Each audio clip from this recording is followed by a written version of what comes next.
Hi friends आमी अनिमा welcome to my channel अनिमा रान्नाघर। तो बंधुरा आज के आमी आर एक नतून धरनेर रेसिपि निये एसेछि। आज के रेसिपिटा किन्तु एकदम दुर्दान्त स्वादेर रेसिपि।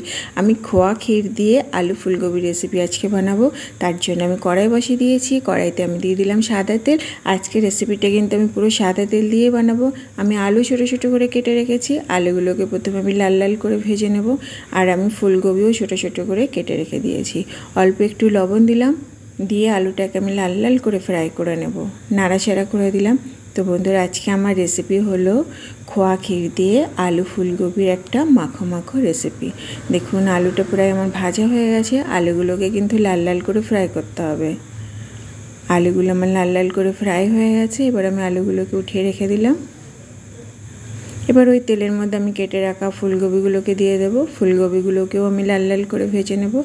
आमार एते फुलकपिगुलो भाजा होक तार मধ্যে একটা আমি মশলা রেডি করে নেব। অল্প একটু লবণ দিয়ে দিলাম, দিয়ে নাড়াচাড়া করে দিলাম। এবার মশলাটা রেডি করা যাক। আমি মিক্সার জার নিয়ে নিয়েছি। এর মধ্যে দিলাম ছোট সাইজের একটা পেঁয়াজ, অল্প একটু আদা, ৬-৭টা কাঁচা লঙ্কা আর দিলাম ৮-১০ কোয়া রসুন আর দিলাম দুটো মিডিয়াম সাইজের টমেটো। অল্প একটু জল দিয়ে দিলাম। এবার মিক্সিতে এটার আমি একটা পেস্ট বানিয়ে নেব। দেখুন মশলাটা রেডি। এর জন্য কিন্তু আরও একটা মশলা লাগবে। এর জন্য আমি নিলাম 10-12 কোয়া কাজু, 4 মগজ আর নিলাম 2 চামচ টক দই।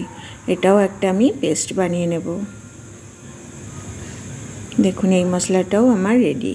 এবার রান্নার প্রসেসে চলা যাক। দেখুন আমার ফুলকপিগুলো ভাজা হয়ে গেছে। এবার ফুলগুলোকে আমি উঠিয়ে রেখে দেব। ওই কড়াইয়ের মধ্যে আরও আমি সাদা তেল দিয়ে দিলাম। আগেই বলেছি এই রেসিপিটা কিন্তু পুরো সাদা তেল দিয়েই বানাবো। আর দিলাম 1 চামচ বাটার। বাটারটা ভালো করে মেল্ট হয়ে গেছে। এবার ফোড়নে দেব জিরে, শুকনো লঙ্কা আর গোটা গরম মশলা। ভালো করে একটু নাড়াচাড়া করে দিলাম। আর যে আমি মশলাটা করে রেখেছি আদা, রসুন, কাঁচা লঙ্কা, টমেটোর পেস্টটা আমি দিয়ে দিলাম। মিক্সির বাটিটা একটু ধুয়ে জল দিয়ে দিলাম, দিয়ে ভালো করে নাড়াচাড়া করে দিলাম। এবার একে একে আমি গুঁড়ো মশলা সব অ্যাড করব। লবণ দিলাম। লবণটা অবশ্যই স্বাদ অনুসারে দেবেন, যতটা দরকার সেই হিসাবে দেবেন। হলদি পাউডার দিলাম 1/2 চামচ ধনে গুঁড়ো, 1/2 চামচ জিরা গুঁড়ো আর দিলাম 1/2 চামচ লঙ্কা গুঁড়ো পাউডার। দিয়ে এবার মশলাটাকে খুব ভালোভাবে কষাবো। মশলাটা কষানো হয়ে গেলে তারপর আমি যে কাজু, 4 মগজ, দইয়ের একসাথে পেস্ট করেছি তারপর ওটা আমি অ্যাড করব। মশলাটা কিন্তু মাঝে মাঝে নাড়তে থাকতে হবে, নাতে কিন্তু পুড়ে যেতে পারে। দেখুন মশলাটাকে এইভাবে পুরো কষাতে হবে। এবার দেখুন মশলাটা আমার পুরো ভালোভাবে কষানো হয়ে গেছে। এবার আমার 4 মগজ কাজু দইয়ের পেস্টটা দিয়ে দিলাম। দিয়ে এটাকে বেশিক্ষণ না 1 মিনিট আমি এটাকে কষাবো।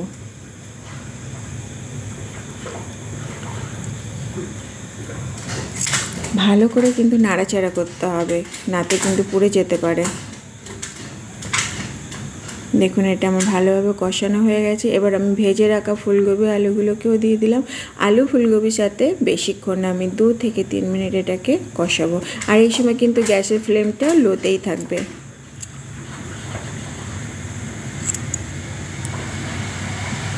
নাড়তে থাকতে হবে কিন্তু, নাতে কিন্তু পুড়ে যেতে পারে।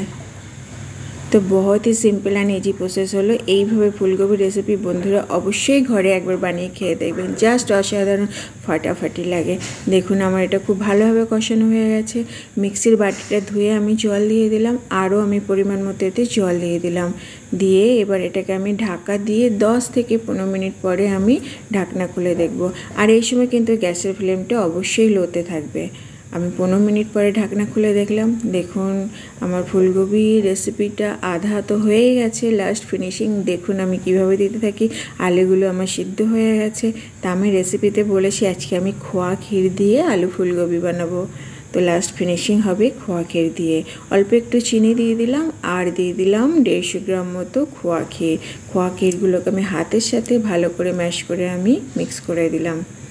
দেখুন এইভাবে বন্ধুরা এই খোয়া ক্ষীর দিয়ে আলু ফুলকপি যদি আপনারা বানান না, জাস্ট হাত চেটে খাবেন একদম। লুচি, পরোটা, রুটি, ইভেন ভাতের সাথেও খেতে পারেন। তো ফুলকপি, আলু আর এই খোয়া ক্ষীর দিয়ে রেসিপি প্রায় আমার রেডি। বাস গ্রেভিটা একটু কম হলে আর একটু মাখো মাখো হলেই কিন্তু আমার রেসিপিটা পুরো রেডি হয়ে যাবে। দেখুন আমার এই রেসিপিটা পুরো মাখো মাখো হয়ে গেছে আর পুরো রেডি হয়ে গেছে। আর এই রেসিপিতে কিন্তু আমি গরম মশলা এখন দেব না, গরম মশলা আমি ফোড়নে দিয়েছি। এখন যদি আমি এতে গরম মশলা দিই তো খোয়া ক্ষীরের যে ভালো গন্ধটা সেটা কিন্তু পাবো না, ওই জন্য গরম মশলা এতে চলবে না। জাস্ট 1 চামচ ঘি দেবো আমি, লাস্ট ফিনিশিং এটাই হলো আমার। 1 চামচ ঘি দিয়ে আমি গ্যাসটাকে বন্ধ করে দেবো। 1 চামচ ঘি দিয়ে দিলাম। দেখুন কত সুন্দর কালার হচ্ছে, খেতেও কিন্তু দারুণ হবে। তো বন্ধুরা আমি যেভাবে এই ফুলকপি আলু খোয়া ক্ষীর দিয়ে বানালাম একবার কিন্তু অবশ্যই বানিয়ে খেয়ে দেখবেন।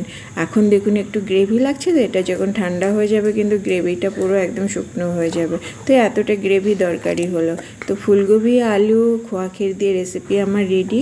তো বন্ধুরা আমি যেভাবে বানালাম অবশ্যই একবার বানাবেন, গ্যারান্টি দিয়ে বলছি খেতে অসাধারণ হবে। তো চলো ta ta, bye bye, have a nice day, thank you.